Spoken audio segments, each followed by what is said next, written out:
Hello student, welcome to online classes. मैं संजय कुमार। हम जो राजनीति विज्ञान के अंदर पढ़ रहे थे संसद के बारे में, व्यवस्थापिका के बारे में, भारत की व्यवस्थापिका, भारत की संसद,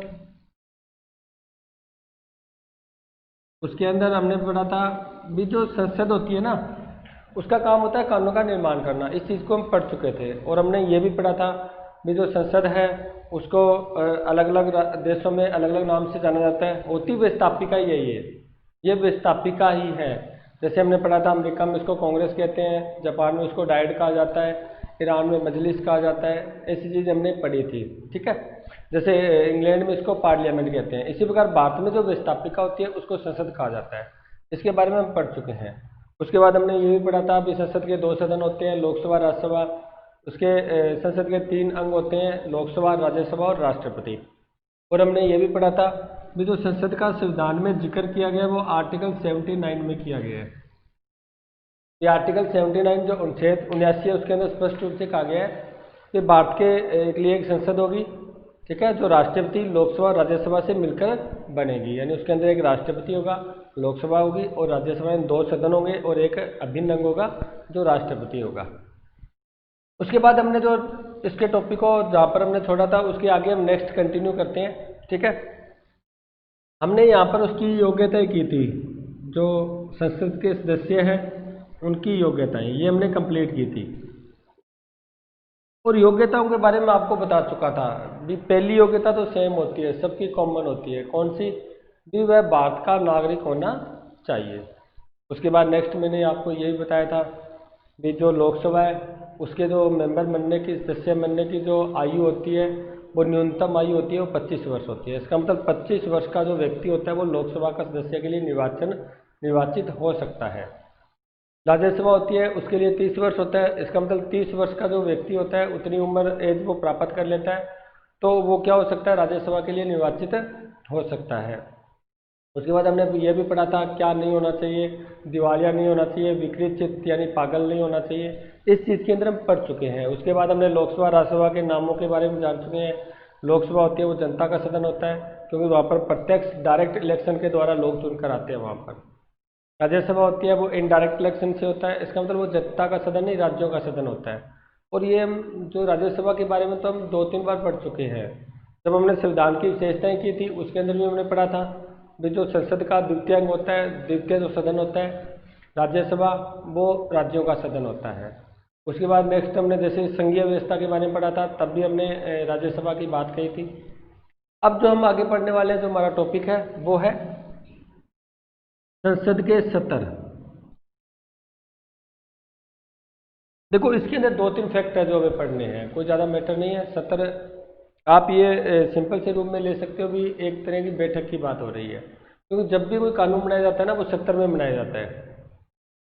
इसको करते हैं पहले। देखो इसकी 3 सत्र होते हैं हमारे। एक तो होता है अपने जो ग्रीष्मकालीन,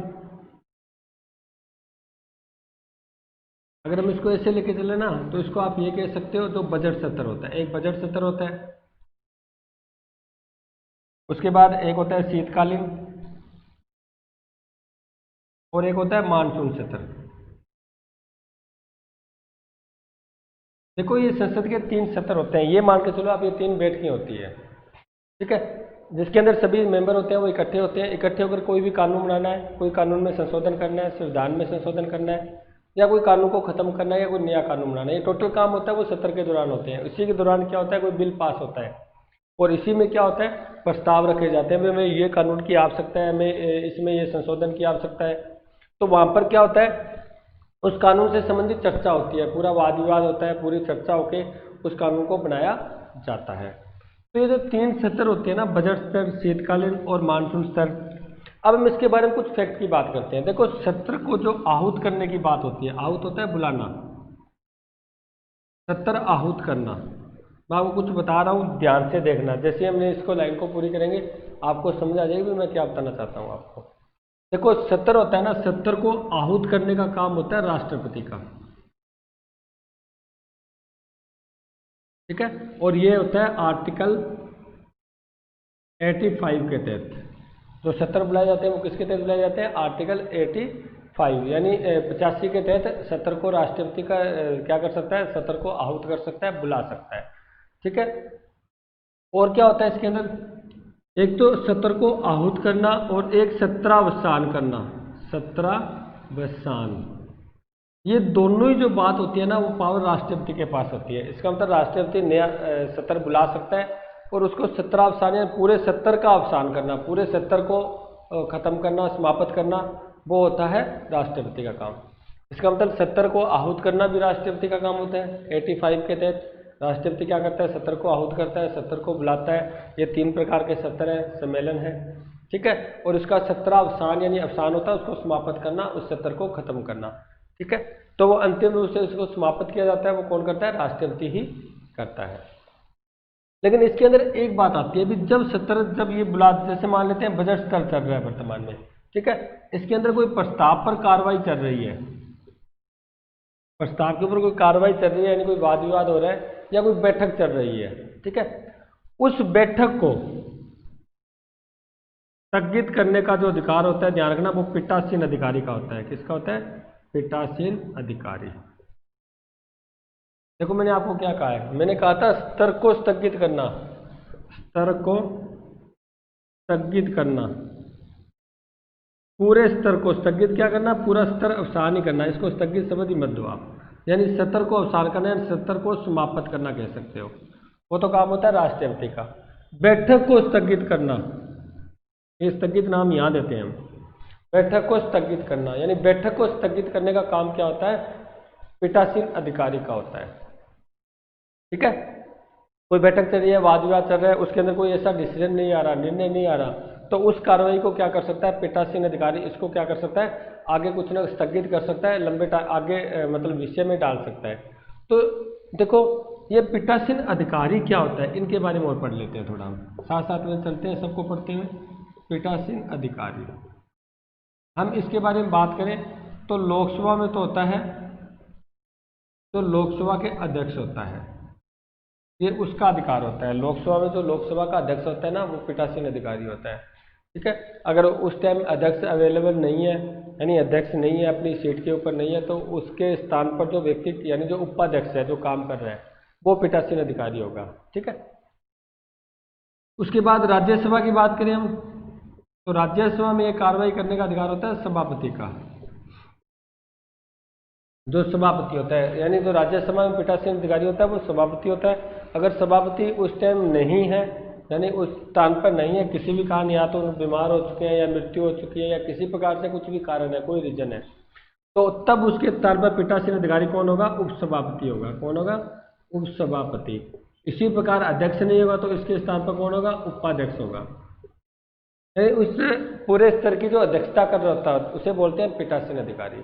जैसे लोकसभा के अंदर जो पीठासीन अधिकारी होता है वो लोकसभा का अध्यक्ष होता है, और जो राज्यसभा होता है उसके अंदर पीठासीन अधिकारी होता है वो जो सभापति होता है वो होता है। ठीक है, तो आपने क्या पढ़ा, देखो सत्र 3 प्रकार के बुलाए जाते हैं, और सत्र को बुलाना और उस सत्र को समाप्त करने का काम तो करता है राष्ट्रपति, लेकिन बैठक को स्थगित करने का काम करता है पीठासीन अधिकारी।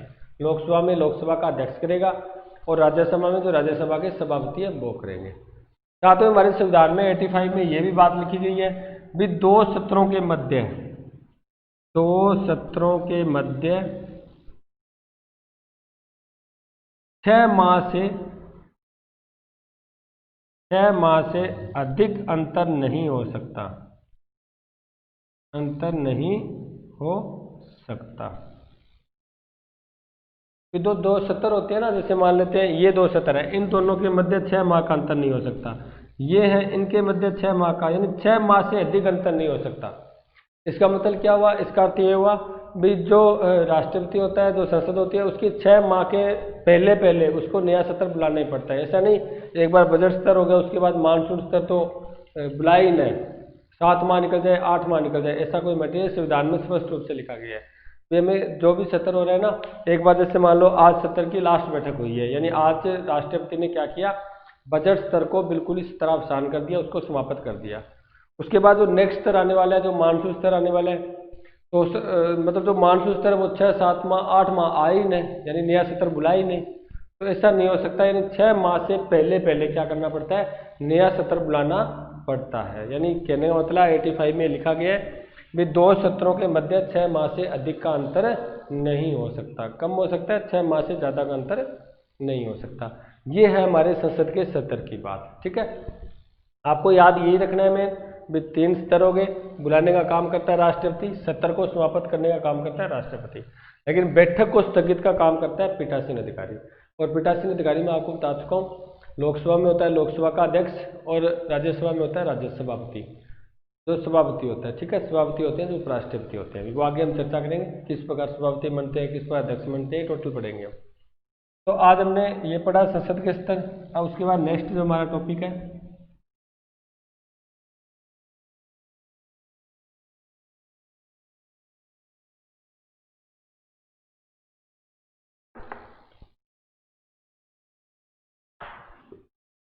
वो है गणपूर्ति।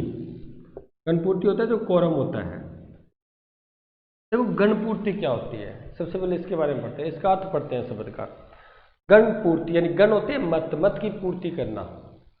ठीक है, गण यानी मत यानी व्यक्तियों की पूर्ति करना। कैसे भी एक बैठक को, मैंने इसको एक सिंपल सी लाइन में पहले लिख देता हूँ मैं, आपको और समझ आ जाएगा। जो भी मैं एग्जांपल लेने वाला हूँ लोकसभा राज्यसभा का एग्जांपल क्या होता है, ये से है वो टोटल मैं आपको बताने वाला हूँ, आपको समझ आ जाएगा।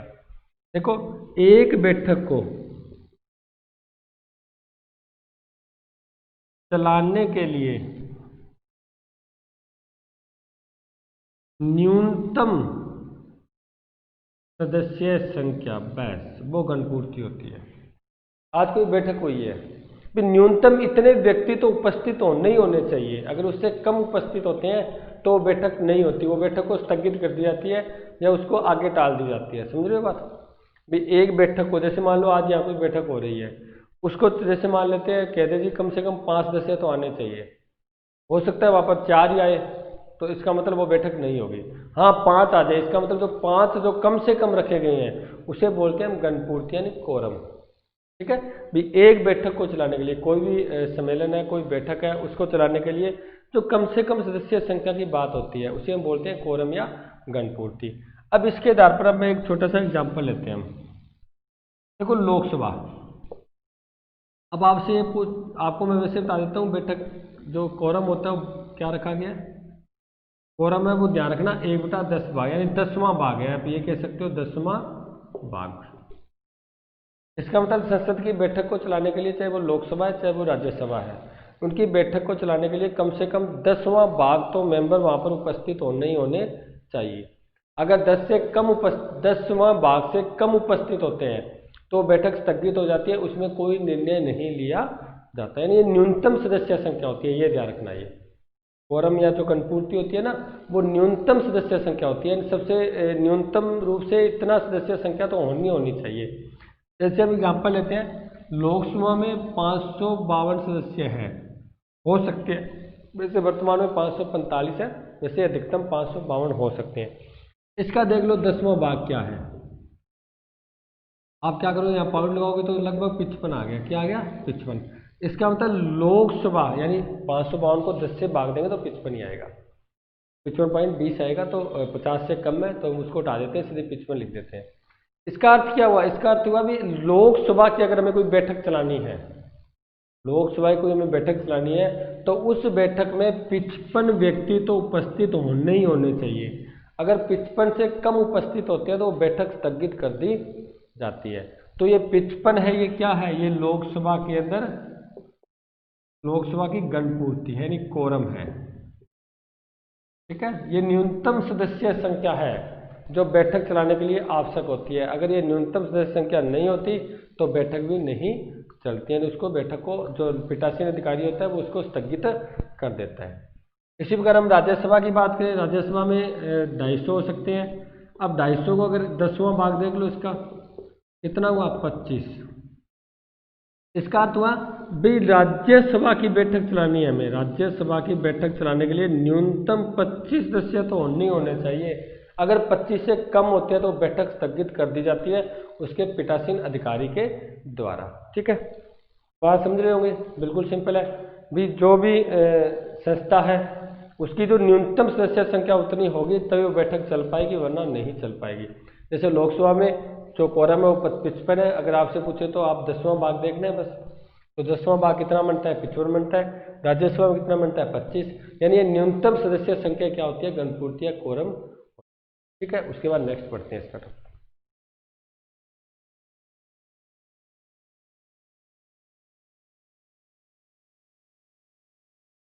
देखो आगे जो आपका टॉपिक आता है वो आता है संसद में भाषा। जो भाषा की बात, लैंग्वेज की बात होती है, संसद में भाषा।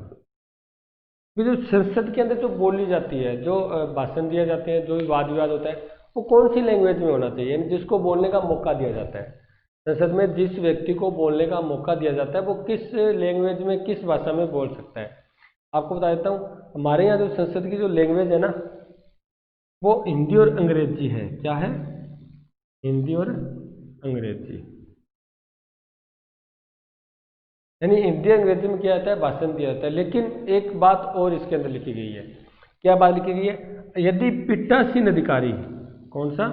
पीठासीन अधिकारी। और पीठासीन अधिकारी में बता चुका हूं मैं आपको, जैसे लोकसभा में लोकसभा का अध्यक्ष होता है, जो यानी जो पूरे जो अध्यक्ष होता है, जो अध्यक्ष के पद पर होता है वो पीठासीन अधिकारी होता है। ठीक है। और राज्यसभा में सभा, देखो अपने लोकसभा में जो अध्यक्ष होता है उसको अध्यक्ष ही कहते हैं, लोकसभा का अध्यक्ष। ठीक है। और जो राज्यसभा का अध्यक्ष होता है उसको हम सभापति बोलते हैं, एक ही बात है। वो राज्यसभा का अध्यक्ष होता है उसको नाम सभापति दिया गया है, और लोकसभा के अंदर लोकसभा को अध्यक्ष कहा जाता है। ठीक है। तो पीठासीन अधिकारी, मान लो कोई एक व्यक्ति है, वो कहता है न तो मैं हिंदी में बोल सकता, ना मैं अंग्रेजी में बोल सकता। मान लो कोई एक व्यक्ति है, वो कहता है मैं ना तो हिंदी में बोल, देखो अपनी लैंग्वेज तो हिंदी और अंग्रेजी है, लेकिन वो व्यक्ति आ जाए, जैसे मैं आ जाऊँ, मैं कह दूँ मैं तो न तो हिंदी में भाषण दे सकता, न मैं अंग्रेजी में दे सकता, तो वो क्या कर सकता है? पीठासीन अधिकारी से अनुरोध कर सकता है, उस अध्यक्ष को कह सकता है जी मेरे को अपनी मातृभाषा में बोलने का मौका दिया जाए। तो मैं जो मेरी भाषा मैं जानता हूँ, न तो मैं हिंदी जानता, न मैं अंग्रेजी जानता, तो इनमें तो मैं बोल नहीं सकता। जिस भाषा को मैं जानता हूँ, जो मेरी मातृभाषा है, उसमें बोलने का मौका दिया जाए।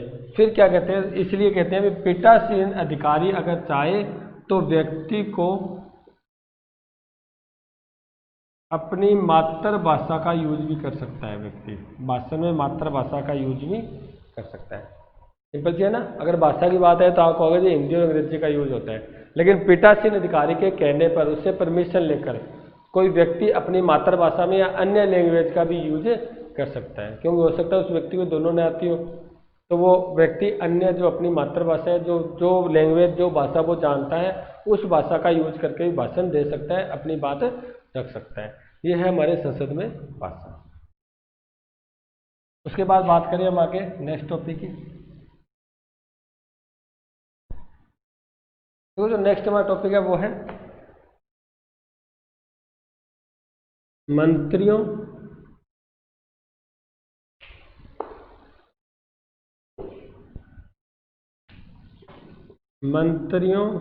व जो महान्यायवादी है, महान्यायवादी के संसद में अधिकार। इस टॉपिक को पढ़ते हैं, बहुत ही बढ़िया टॉपिक आपका, इसको ध्यान से देखना। बिल्कुल सिंपल है। जो मंत्री है ना, जो महान्यायवादी है, ये एक पद है महान्यायवादी, उनको कुछ विशेष अधिकार दिए गए हैं संसद के अंदर। उस चीज को पढ़ने वाले हैं। जो मंत्री है, जो महान्यायवादी है, उनको संसद में कुछ विशेष अधिकार प्रदान किए गए हैं, उसके बारे में हमें पढ़ना है। तो वो विशेष अधिकार है, वो है आपके, आप बात कर आर्टिकल 88 में, अनुच्छेद 88 में इसके क्या दिए गए हैं? विशेष अधिकार दिए गए। देखो ध्यान से सुनो। चाहे वो अनुच्छेद 88 के तहत, चाहे वो मंत्री है, चाहे वो महान्यायवादी है, वो संसद के अंदर प्रत्येक बैठक में भाग ले सकता है। संसद की प्रत्येक बैठक में भाग ले सकता है, ये बात ध्यान रखना। ये अधिकार इसके पास है। जैसे मान लो कोई लोकसभा का मंत्री है, जो लोकसभा का सदस्य है, मान लेते हैं कोई लोकसभा का सदस्य है, इधर राज्यसभा की बैठक में भाग ले सकता है। लोकसभा का सदस्य राज्यसभा की बैठक में भाग ले सकता है, और अपनी बैठक में तो भाग ले ही ले सकता है। राज्यसभा का सदस्य अपनी बैठक में भाग ले सकता है, लोकसभा के सदस्य में जो बैठक है उसमें भी भाग ले सकता है। यानी ये इसके पास अधिकार है। महान्यायवादी है, वो लोकसभा की बैठक में भाग ले सकता है, और ये राज्यसभा की बैठक में भी भाग ले सकता है। ये आर्टिकल 88 के तहत इनको अधिकार दिए गए हैं। ठीक है, भी वो दोनों में किसी बैठक में भाग ले सकते हैं। लेकिन एक बात ध्यान रखना, साथ में ये भी बात कहेगी, देखो लोकसभा वाला राज्यसभा की बैठक में भाग तो ले सकता है लेकिन वोट नहीं दे सकता। ये बात ध्यान रखना, वोट नहीं दे सकता। वोट देने का अधिकार तो उसका अपने सदन में होगा। देखो लोकसभा का कोई व्यक्ति है, वो राज्यसभा की बैठक में भाग ले रहा है किसी आर्टिकल 88 के तहत, अगर वहाँ पर वो भाग ले सकता है, यानी कि वहाँ पर अगर चुनाव होता है, इलेक्शन होता है, कोई वोटिंग की प्रक्रिया चल रही है, कोई वाद विवाद हुआ है, मान लो पक्ष विपक्ष के अंदर कोई वोट चल रहा है, तो वहाँ पर वो वोटिंग नहीं कर सकता, वोट नहीं दे सकता। वोट देने का अधिकार तो उसका अपने सदन में ही होगा। जो लोकसभा का सदस्य है वो सिर्फ लोकसभा में वोट दे सकता है, राज्यसभा की वहाँ पर वोट या वोटिंग नहीं कर सकता। राज्यसभा वाला व्यक्ति जो मेंबर है, सदस्य है, वो सिर्फ राज्यसभा के अंदर वोटिंग कर सकता है, लोकसभा में वोटिंग नहीं कर सकता। ठीक है, देखो वैसे तो इनको अधिकार है, वो दोनों किसी भी बैठक में भाग ले सकता है, किसी बैठक में जा सकता है। ये लिखा हुआ स्पष्ट रूप से, मंत्रियों व महान्यायवादी के संसद में अधिकार, ये अधिकार है, संसद की प्रत्येक बैठक में भाग ले सकते हैं ये। लेकिन मंत्री जो लोकसभा के हैं वो सिर्फ लोकसभा में वोटिंग करेंगे, जो राज्यसभा के हैं वो राज्यसभा के वोटिंग करेंगे। यानी दूसरे सदन में बैठक में भाग तो ले सकते हैं लेकिन वोटिंग नहीं कर सकते, यानी वोट नहीं दे सकते। ठीक है, ये आ गया हमारा मंत्रियों में महान्यायवादी के संसद में अधिकार। उसके बाद नेक्स्ट वाला टॉपिक पढ़ते हैं हम।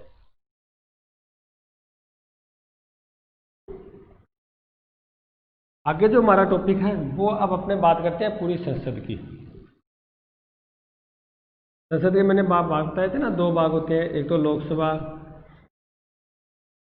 और एक राज्यसभा। जो संसद है वो आपने पढ़ा था आर्टिकल 79 में है। ठीक है, राज्यसभा है वो आर्टिकल 80 में है और अनुच्छेद 80 में, और लोकसभा है वो आर्टिकल अनुच्छेद 81 में है। यानी पूरी संसद की बात होती है वो तो होती है आर्टिकल 79 में, यानी जो आपका अनुच्छेद 79 है उसमें पूरी संसद की बात कही गई है। पूरे संसद की कौन से अंग होंगे, जैसे आपको बताया था मैंने, आर्टिकल 79 में लिखा गया है भी एक संसद होगी बात के लिए, उसके एक राष्ट्रपति होगा और लोकसभा राज्यसभा से मिलकर बनेगी। यानी आर्टिकल 79 तो सिर्फ संसद को बताता है भी संसद में कौन कौन से अंग होंगे। राज्यसभा के बारे में कंप्लीट बताएगा 80, यानी राज्यसभा के गठन की बात होगी वो आर्टिकल 80 के तहत होगी, और लोकसभा के गठन की बात होगी वो आर्टिकल 81 के तहत होगी। तो हमने 79 तो कर ही लिया, अभी क्या लिखा है इसके अंदर। अब बात कर रहे हैं हम आर्टिकल 80 की, यानी 80 की, जो राज्यसभा के गठन से संबंधित है। राज्यसभा गठन कैसे होगा, किस प्रकार गठन किया जाएगा राज्यसभा का, इसके बारे में बताने वाले हम 80 में। देखो मैं आपको बता देता हूं, तो राज्यसभा है ना वो एक राज्यों का सदन है, इस चीज को हम पढ़ चुके हैं, राज्यों का सदन है। ठीक है, इस चीज को हम पढ़ चुके हैं, ये राज्यों का सदन है। क्यों है, क्योंकि इनके जो राज्यसभा के जो सदस्य होते हैं इनका जो चुनाव होता है ना वो अप्रत्यक्ष होता है। क्या होता है, अप्रत्यक्ष। और अप्रत्यक्ष होता कैसे है, जो यहाँ जो राज्यों के एमएलए हैं, यानी राज्यों के जो आप कह सकते हो जो विधायक हैं, वो ही क्या करते हैं, आगे क्या करते हैं, इनका चुनाव करते हैं, जनता नहीं करती, राज्यों के विधायक। जैसे हमारे राजस्थान के जो राज्यसभा के सदस्य 10 हैं, तो इनका जो चुनाव करते हैं वो हमारे जो एमएलए हैं यहाँ पर टोटल 200, ये क्या करेंगे, इनका चुनाव करेंगे, जनता नहीं करेगी। 200 व्यक्ति 10 व्यक्तियों का चुनाव करेंगे। यानी जो अप्रत्यक्ष चुनाव के बारे में आपको बता चुका हूँ, जो इनडायरेक्ट इलेक्शन वो होते हैं जिसके अंदर जनता भाग नहीं लेती बल्कि जनता के प्रतिनिधि आगे चुनाव करते हैं। देखो एक तो मैं खुद वोट दे रहा हूँ, वो तो हो गया प्रत्यक्ष चुनाव। एक मैं पहले से ही वोट दे चुका हूँ, वो व्यक्ति आगे किसी और को वोट दे रहा है, हो गया अप्रत्यक्ष चुनाव। क्योंकि मैं नहीं दे रहा, वहाँ पर जनता नहीं दे रही, बल्कि मेरा जो पहले का वोट दिया हुआ है, जो जीता हुआ व्यक्ति है, जो प्रतिनिधि है, वो आगे वोट दे रहा है, तो वो अप्रत्यक्ष चुनाव होता है। तो राज्यसभा के जो सदस्यों का चुनाव होता है वो अप्रत्यक्ष होता है। ठीक है, अब आपको बता देता हूँ मैं इसके अंदर, ये राज्यों का सदन है। ठीक है, उसके बाद जो इसके गठन की बात करें तो इसके जो सदस्य हैं वो कितने हैं, वर्तमान में 250 हो सकते हैं, लेकिन वर्तमान में है 245 सदस्य। वर्तमान में कितने हैं, 245, अधिकतम 250 हो सकते हैं। देखो अधिकतम कितने हो सकते हैं? 250 हो सकते हैं। वर्तमान में कितने हैं इसके? सिर्फ 245 ही मेंबर है। 245 को भी अगर हम डिवाइड करें आगे तो इसको हम देख सकते हैं भी 229 सदस्य तो वो होते हैं जो राज्यों से चुनकर आते हैं। इनसे राज्यों से चुनकर आते हैं। 229 इन 250 में से 229 यानी हम 250 सदस्य आते हैं। आपको पता तो होना चाहिए ना भी कहाँ कहाँ से आते हैं। तो आपको बता देता हूँ 245 में से 229 तो आते हैं राज्यों से चुनकर। वो जो 4 सदस्य ऐसे होते हैं जो संघ राज्यों से आते हैं, जो हमारे केंद्र शासित प्रदेश है वहाँ से चुनकर आते हैं। संघ राज्य होते हैं जो वहाँ से आते हैं। कितने हो गए?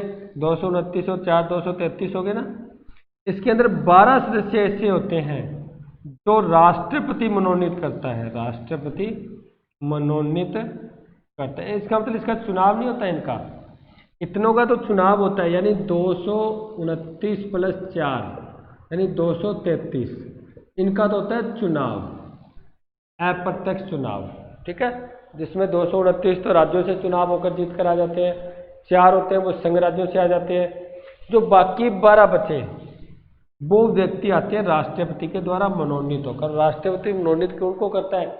जिनको विशेष क्षेत्र में कोई ज्ञान होता है, जैसे विज्ञान के क्षेत्र में कोई होता है, कोई समाज सेवा के अंदर होता है, या कोई अन्य जैसे मान लो कोई आप कह सकते हो जो वैज्ञानिक क्षेत्र हो गया, समाज सेवा हो गया, जो कोई खेल से संबंधित हो गया, जिनको अपने क्षेत्र में जिनको विशेष नॉलेज होता है, ऐसे व्यक्तियों के अंदर से राष्ट्रपति क्या करता है? इनका मनोनीत करता है 12 सदस्य। ये होता है आर्टिकल 83 के तहत, 83 के तहत ध्यान रखना। वैसे मैं आपको बता ही देता हूँ, साथ में कुछ आर्टिकल भी है, आपको साथ साथ में बताता चलूँगा अभी कौन कौन से आर्टिकल है। तो सुनो बात, तो टोटल कितने, अधिकतम कितने हो सकते हैं? अगर आपसे अधिकतम सदस्य की संख्या पूछे तो आप कितने बताओगे जी? 250। अधिकतम पूछे तो कितने बताओगे? 250। यदि आपसे वर्तमान में पूछे तो कितने बताओगे? 245। और 245 को ही आगे पूछे तो भी कहाँ कहाँ से चुनकर आते हैं? तो आप ये बताओगे भी जो 229 है वो तो आते हैं राज्यों से चुनकर। ठीक है, जो हमारे यहाँ पर टोटल राज्य हैं। 4 सदस्य वो आते हैं संघ राज्यों से चुनकर, जो हमारे संघ राज्य हैं यहाँ पर। तो 229 और 4 कितने हो गए? 233। जो टोटल पीछे जो 12 सदस्य बचे वो होते हैं राष्ट्रपति के द्वारा मनोनीत। उनका चुनाव नहीं होता बल्कि राष्ट्रपति उनको क्या करता है? मनोनीत करता है। ठीक है, तो ये कौन से तहत होता है? आर्टिकल 83 के तहत इनको राष्ट्रपति क्या करता है? मनोनीत करता है। तो इनके बारे में समझ गए होंगे आप, इसका गठन कैसे होता है। तो गठन देख लेना, इसमें अधिकतम सदस्य संख्या 250 हो सकती है। इस प्रकार गठन होता है इनका, सदस्य होते हैं वो कहाँ से आते हैं, किस प्रकार कहाँ से कितने आते हैं। तो गठन के अंदर पढ़े वर्तमान में तो 229 राज्यों से, 4 संघ राज्यों से, 12 राष्ट्रपति मनोनीत करता है। टोटल अधिक जो वर्तमान में वो 245 है। और इसके बारे में और भी बता देते हैं। हमारे देखो, हमारे यहाँ पर संघीय व्यवस्था को अपनाया गया, इसको हम पढ़ चुके हैं। संघात्मक शासन प्रणाली को अपनाया गया है। और उसके अंदर हमने एक बात ये भी कही थी कि उसके अंदर जो द्वितीय सदन होता है ना, द्वितीय सदन, द्वितीय सदन वह राज्यों का सदन होता है। इस चीज को पढ़ा था, राज्यों का सदन होता है। भारत में भी है, बिल्कुल सही है, क्योंकि संघात्मक शासन प्रणाली को अपनाया गया है। लेकिन हमारे यहाँ पर जो राज्यों का सदन है, राज्यों को जो सीटें दी गई है लोकसभा राज्यसभा के अंदर, उनके अंदर असमान प्रतिनिधित्व दिया गया है। क्या दिया गया है? असमान प्रतिनिधित्व। क्योंकि अभी मैंने बताया था क्या आते हैं, यहाँ के एमएलए होते हैं, विधायक होते हैं, राज्यों से वो चुनकर भेजते हैं। इसका मतलब प्रत्येक राज्यों से आते हैं। लेकिन वहाँ पर जो प्रतिनिधित्व दिया गया ना वो समान नहीं दिया गया। अभी जैसे राजस्थान से 10 जाए, हरियाणा से 10 जाए, यूपी से 10 जाए, ऐसा नहीं किया गया। हमारे यहाँ पर क्या किया गया? असमान वितरण किया गया, असमान प्रतिनिधित्व दिया गया है। कैसे? जैसे हमारे यहाँ पर जो भी सीटें डिसाइड की गई है राज्यसभा की, वो जनसंख्या के आधार पर की गई है। अब जनसंख्या तो किसी राज्य में सब में समान थोड़ी है जनसंख्या, सब में किसी में ज़्यादा है किसी में कम है। जैसे यूपी में सबसे ज़्यादा जनसंख्या पाई जाती है, तो यूपी से जो राज्यसभा में सदस्य आते हैं ना, वो ध्यान रखना 31 सदस्य आते हैं, सबसे ज़्यादा। क्यों आते हैं? क्योंकि यूपी जो उत्तर प्रदेश होती है वहाँ पर क्या होती है? जनसंख्या भी ज़्यादा है। सबसे ज़्यादा जनसंख्या वाला जो राज्य है ध्यान रखना वो उत्तर प्रदेश है। तो सबसे ज़्यादा जनसंख्या होने का सबसे ज़्यादा जो सदस्य चुनकर आते हैं वो यूपी से ही आते हैं। दूसरी बात हम बात करें, अगर हम बात करें राजस्थान की, तो राजस्थान से आते हैं वो, राजस्थान में तो वो आते हैं 10 सदस्य चुनकर। इस चीज़ को हम यही बता चुके हैं। जैसे राजस्थान में 10 सदस्य चुनना है, 10 सदस्यों को चुनने के लिए 200 एमएलए होते हैं जो चुनाव मतलब वोटिंग करते हैं और उनको चुनकर राज्यसभा में भेजते हैं। तो ये हो गया राज्यसभा का गठन। ध्यान रखना, राज्यसभा गठन हो गया ना, राज्यों का सदन है, इसका चुनाव होता है, अप्रत्यक्ष होता है। जो विधायक होते हैं वो आगे इन सदस्यों को चुनकर भेजते हैं। इनमें अधिकतम 250 सीटें हो सकती है, वर्तमान में 245 है, जिसमें से 229 राज्यों से चुनकर आते हैं व्यक्ति, 4 सदस्य संघ राज्यों से आते हैं, 12 सदस्य राष्ट्रपति मनोनीत करता है। उसके बाद हमने क्या पढ़ा, हाँ, ये जो हमारे यहाँ पर जो राज्यों के अंदर जो सीटों का बंटवारा किया गया है, यानी राज्यसभा के सदस्यों का जो सीटें बांटी गई है, प्रतिनिधित्व बांटा गया है, वितरण किया गया है, वो असमान तरीके से किया गया है। किसी राज्य से, जैसे अमेरिका की तरह नहीं है, अमेरिका के बारे में मैंने आपको बताया था, वहाँ पर 50 राज्य है, प्रत्येक राज्य से 2 व्यक्ति चुनकर आते हैं, यानी 50 गुना 100, यानी सीनेट के अंदर जो द्वितीय सदन है अमेरिका का, उसमें सिर्फ 100 ही मेंबर है। भारत में समान वितरण नहीं है, असमान है। जिसमें राज्य में जनसंख्या ज़्यादा है, जैसे यूपी में सबसे ज़्यादा है, तो सबसे ज़्यादा मेंबर आते हैं वो 31 यूपी से आते हैं राज्यसभा में। राजस्थान में उससे कम है, तो राजस्थान में 10 सदस्य आते हैं। कुछ इधर के आप मिजोरम वगैरह जो ये सिक्किम वगैरह राज्य है, उसके अंदर तो जनसंख्या बहुत कम है, तो वहाँ से तो 1 या 2 व्यक्ति आते हैं। इसका मतलब यहाँ पर जो वितरण किया गया, जो प्रतिनिधित्व दिया गया, वो असमान तरीके से दिया गया है। ठीक है, ये हो गया हमारा गठन इसका। आगे नेक्स्ट बढ़ते हैं इसके बारे में, और राज्यसभा के बारे में पढ़ते हैं क्या है।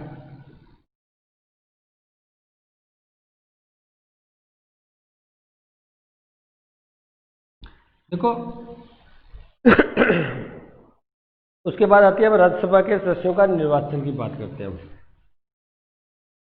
राज्यसभा के सदस्यों का निर्वाचन, राज्यसभा के सदस्यों का निर्वाचन। देखो ये चीज़ तो हम कर चुके हैं, क्या पढ़ चुके हैं हम, इस चीज़ को हम पढ़ चुके हैं।